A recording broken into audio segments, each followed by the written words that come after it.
Welcome to the HAYVN Hubcast, a place to learn what business leaders, owners, and professionals are doing to navigate and grow in today's market. Hear from industry experts on everything from marketing, leadership, financing, and more. Brought to you by HAYVN, a co-working space where you can connect, create, and get stuff done.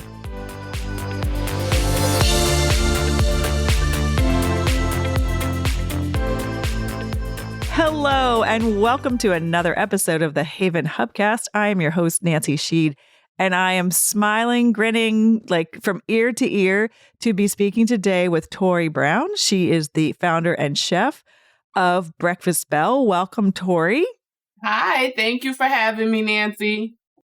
Even if we hear anybody in the background, it's because Tori's a new mom and has somebody very close to her. So we are going to record with baby giggles and wonderful baby noises along the way, because that's just part of being a new mom and an entrepreneur. So thank you for taking the time to be here, Tori. Thank you. Breakfast Belle, that is the name of your company. And I know that's kind of the umbrella under which you as a chef are operating. But something tells me, did you wake up when you were 18 years old and say, oh, I'm going to be a Breakfast Belle? Or can you walk our listeners through your kind of journey to get to where you are, founder and chef of your own company? Yeah, so Breakfast Belle, the name actually started because I loved breakfast as a kid. And my grandmother, being a Southern Belle from Santee, South Carolina, that's how the name Breakfast Belle came about. But the story behind that is I grew up in a multi-generational home. Mom, grandma, grandpa, lots of aunts and first cousins and stuff like that. And we were always surrounded by our church community, food, events.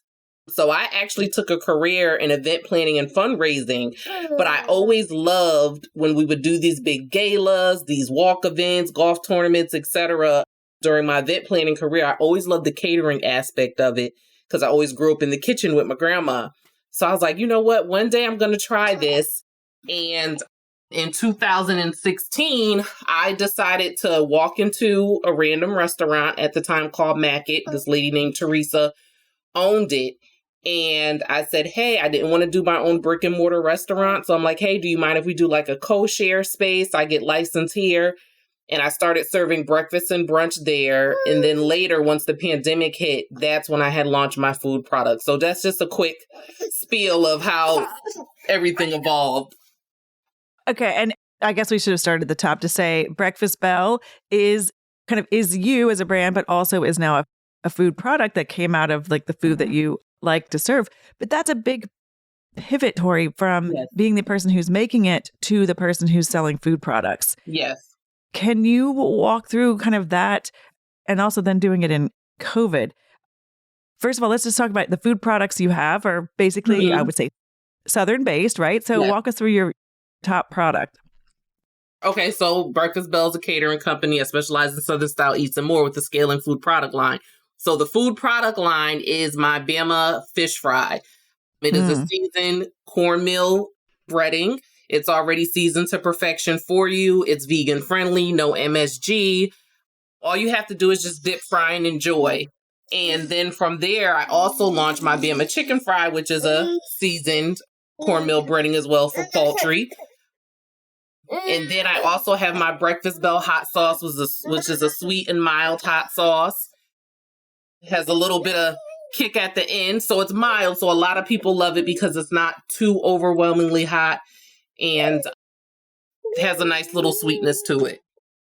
I love it. So, okay, so you're over here in catering world, you're cooking, you're doing all this stuff.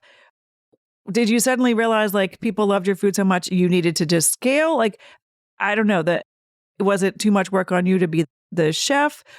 It sounds like you're doing both of these at the same time. You're still catering, chefing, and being a mom and selling products. That's a big leap for a lot of people. Some people like to cook and some people like to make things, but there's a whole selling process. They're two very different sort of distribution and sales processes. How did you even leap into that? So I decided that once I was serving breakfast and brunch, I was doing that daily. I decided that was too much. Then I segued into just doing catering.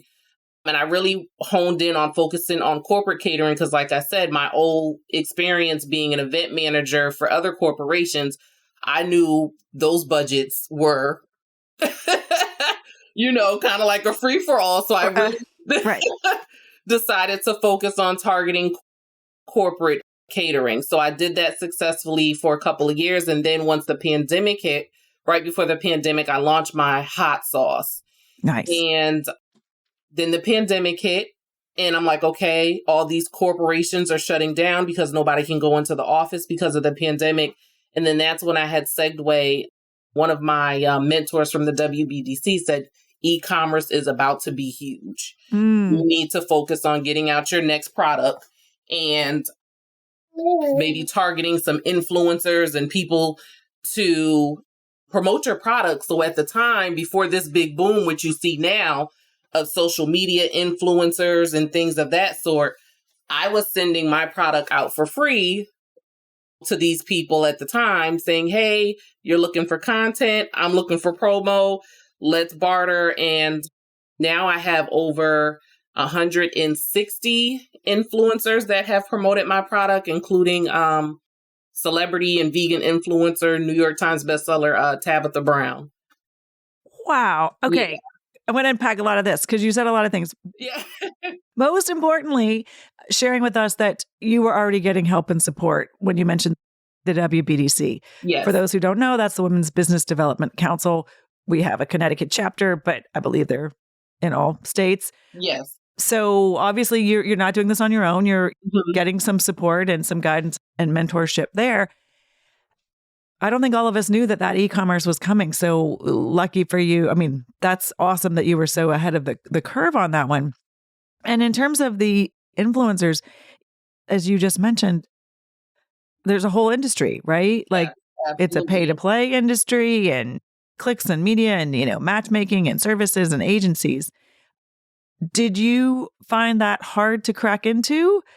Or was it a matter of you're sitting home, it's COVID, I got nothing else to do because nobody's leaving? Was that scary or were you like, no, I believe in my product, I sent it out, and you were pleasantly surprised? How did that work? Did you have a team helping you do it? No, it was all me at the time. And I was also at the time finagling 2 full-time remote jobs at the time when this all happened. I wish you could see my face. My face is dropping. I'm like, oh my God, how does she do it? Yeah, so I was finagling 2 full-time remote jobs at the time during the pandemic. And then also, once Tabitha Brown had posted the product online, it kind of took off. It was kind of overwhelming. I got so many orders. Both of our last name being Brown, no relation. I technically have a cousin named Tabitha Brown. I'm like, why is she calling me? Why does she keep calling me? And it was my cell phone going off because people were saying Tabitha Brown posted your product. And I just woke up screaming and crying in so much joy and excitement. But then it kicked in. Okay, we have all these orders coming in. I actually had to, at the time I was packaging everything myself because I was licensed by the Department of Consumer Protection to do it. But once those orders came in, I really had to enlist help from family and friends to help me package. It went from me dropping off orders at the post office myself to having USPS come to kitchen to pick all those orders up. And then I was able to grow because of her endorsement. I was able to leave my job in August 2021 and take that leap of faith to pursue it full time and segue into actually searching for a co-packer and securing a co-packer, which is a manufacturer who mass produces your food products for me. Where do you start? Literally. You take a leap of faith, but you've never done this before. Where, is there a list of co-packers somewhere that somebody shares with you? Or do you literally just start asking other CPG startups? Yeah, so luckily the lady who I co-shared her restaurant space, she had packaged a cheese sauce at the time because she was making her gourmet mac and cheese. So with the hot sauce, when I got ready to launch my hot sauce, she helped me with that process and finding a co-packer.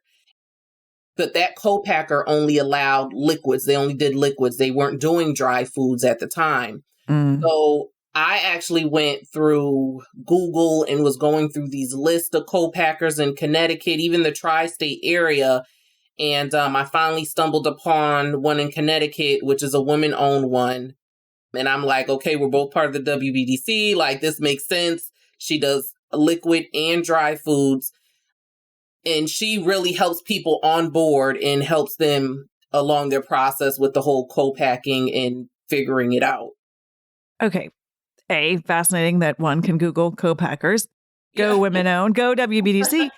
I feel like, and again, this is me, not having been in the food product space. I feel like we're still also glossing over, like, from what you're making in a kitchen to mass producing in terms of taste testing, in terms of volume, in terms of getting it right. Like, what is that process?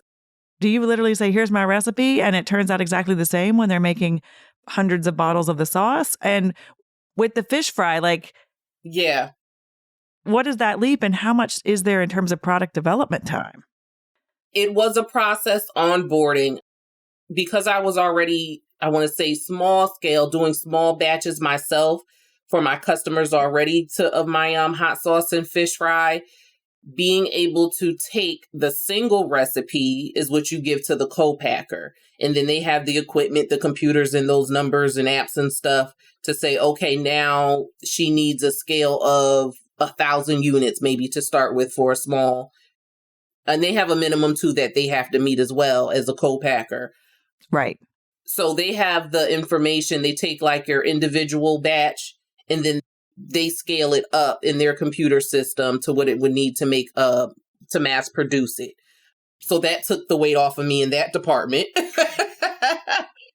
I'm just sitting there like thinking of a spreadsheet of how somebody has to do that.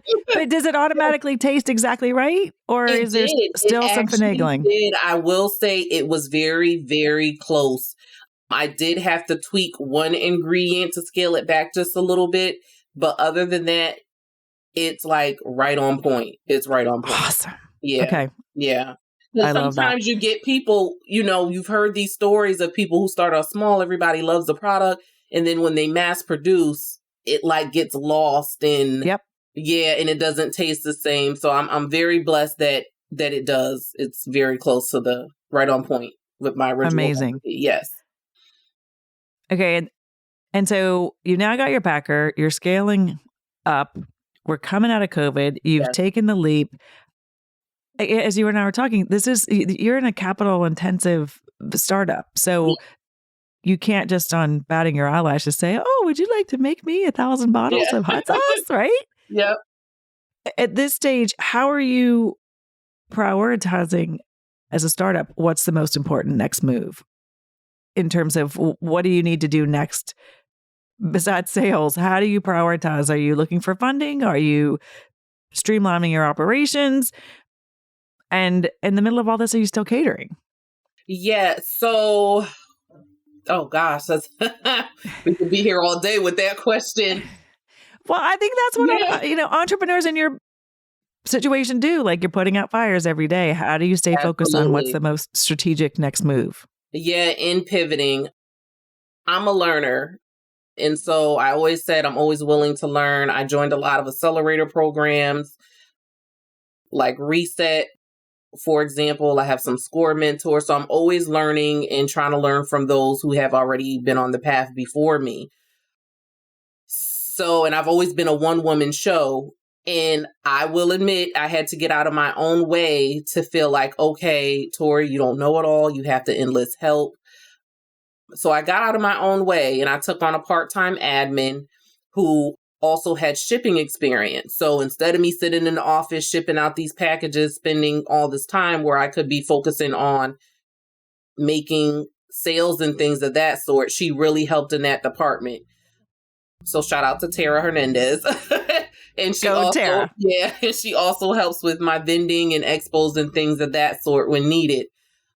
Now the next step to scale is really focusing on marketing, because where I was able to have all those influencers, a lot of them have gone from 100K followers to over 2 million followers.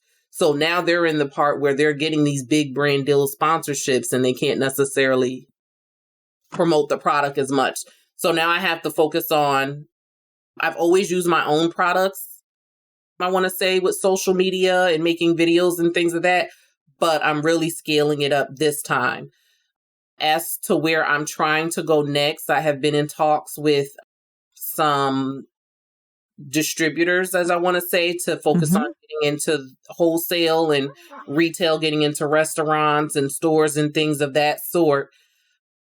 And I have done some of my own homework to know that getting on grocery store shelves is expensive. And I don't feel like a lot of people understand that whole process. You're not getting paid right away. Sometimes you're net 90. You're getting charged for if people, like customers, return for any inventory that doesn't sell.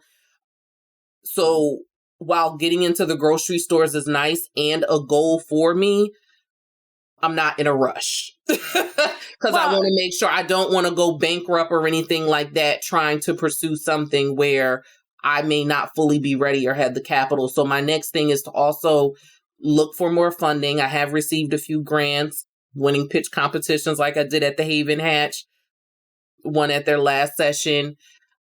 What else is there? And then also, I'm getting ready to launch a Kickstarter campaign this summer sometime. Awesome. Yes. Well, again, with all the moving parts, and I want to go back to the distribution part. It sounds like you're focusing on creating demand as well as the ecosystem for you to tackle that when you're ready, but you're not ready yet. So like, just put that out a little bit and focus on what's going to help you get to that step as opposed to overreaching. And I think that sounds great and makes a lot of sense, because I'm sure he says to you, where can I buy your goods? And you can say online or these smaller venues or whatever. Tori, if where you are now, we're 2024, well, and you're almost 3 years into taking your leap. What have you either learned? What's your biggest surprise? What do you wish you knew? Or what would you say to somebody who's maybe sitting in the same boat you are, thinking about making this big pivot? What I wish I knew, I would say, coming from an event planner background, I'm always able to adapt and pivot and always have a contingency plan. One thing I will say, what I didn't know is how much money or capital it would cost, especially in the co-packing. While I love my co-packer, there is a lot of money that has to be spent to have your items, especially if you're doing it turnkey. You can source your own items, your own ingredients, and send it to them, but there's still money involved in that process. And I will say, I wish I knew how much business education a lot of people have to have coming into this, because I'm a creative at the end of the day. And I feel like as an entrepreneur, we have a passion for what we do and everything. And once we get to that business part, it's kind of like, oh God, now it's the burnout. It's, you don't want to do it. And I've had to push past that. And I have learned so much, but I will tell people that they need to learn all that they can. If they feel like they don't know something, ask for help, hire help, seek mentors. Connecticut has a bunch of resources and people that are willing to help. HAYVN, being one, like I mentioned, WBDC score. There's a bunch of, I want to say in the past couple of years, I have seen Connecticut have a bunch of focus on small businesses, minority-owned, women-owned businesses as well. You mentioned grants too. Like there are grants out there to be had for startups. You just have to know where to look and how to apply. Yeah. And on top of the business education, making sure that you know your numbers, making sure that you have all your documentations and your paperwork, or else you can't even apply for those grants. So that as well. So to anybody that's looking to get into this field, keep going. Keep going. It sounds so cliche, like just do it and keep going. But how are you going to know, like 10 years from now, you'll be like, okay, I wish I would have did this, or I wish I would have did that, when you could have started 10 years ago, just by taking one step. My motto is lay a brick every day. Fantastic. Every day. Yeah. Fantastic. And I'm so glad you mentioned the HAYVN support. And so you sort of came to HAYVN through the HAYVN Hatch, which is we call the nice Shark Tank. Yes. How did that experience work for you? Had you already been pitching, or was this the first time you kind of pitched to an audience to sort of talk about your company? What was that experience like, and how did that impact your business? Yeah, so one of the accelerator programs I was part of, Reset, they really set you up for a pitch in a pitch deck. So I was able to pitch at that event, and I pitched at another one right before HAYVN. Now, HAYVN was special to me because I felt like the first 2 pitches I did, I'm like, okay, I think I got my mojo. I'm getting into this. And then I had my son, and that kind of, I don't want to say set. Us moms, we have to balance, and we know motherhood takes up a big... That's a shift in mojo for sure. It takes up a big shift. And, I did share my personal story about when I gave birth, I hemorrhaged really bad and had to have like 8 pints of blood transferred. It was really bad. Oh. So I really felt off my game, and I had to have 2 surgeries. So I felt off my game trying to get back when I was just building up all this momentum prior to. So when I won HAYVN, I was so nervous. I was practicing. And I'm just like, you know what? I'm going to just get up there and just say it from my heart. And I won. And it just really made me feel like, okay, Tori, you didn't lose it. You still got it. Like, this is what I was meant to do.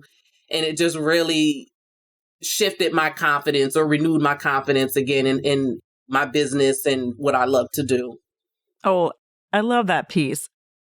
So let's keep the momentum going. Yes. Tori, what's the best way listeners can find you, be they influencers or fans? On Instagram, your website, what's the best way to reach you and find out more about your business and your products? Yes, so you can find me at breakfastbelle.com, and Belle is BELLE, like Southern Belle. So breakfastbelle.com. My Instagram handle is at Bamma Fish Fry and More. And on Facebook, you can find me at Bamma Food Products. And also I have another page, Breakfast Belle. So that's where you can find me. Awesome. We'll put all those links in the show notes, and we will let you get back to being a mom and all the other hats that you're doing and juggling. We thank you so much for this time. I always love chatting with you, and I can't wait for the world to hear more about Breakfast Belle and Bamma Fish Fry. Thank you. Thank you. And that's another episode of the HAYVN Hubcast. If you like what you hear, please share it, make sure you're subscribed, and feel free to leave a review. Thanks. Thanks for listening to the HAYVN Hubcast, a place to learn what business leaders and owners are doing to navigate and grow in today's market. Please leave a review on Apple Podcasts and subscribe on your favorite podcast app. HAYVN is a co-working space and virtual community located in the heart of Fairfield County, Connecticut. HAYVN is a hub for business owners and professionals to connect, create, and get stuff done. Find out more about the HAYVN community online at hayvn.com. That's HAYVN.com. HAYVN Hubcast is produced by Sound Advice Strategies.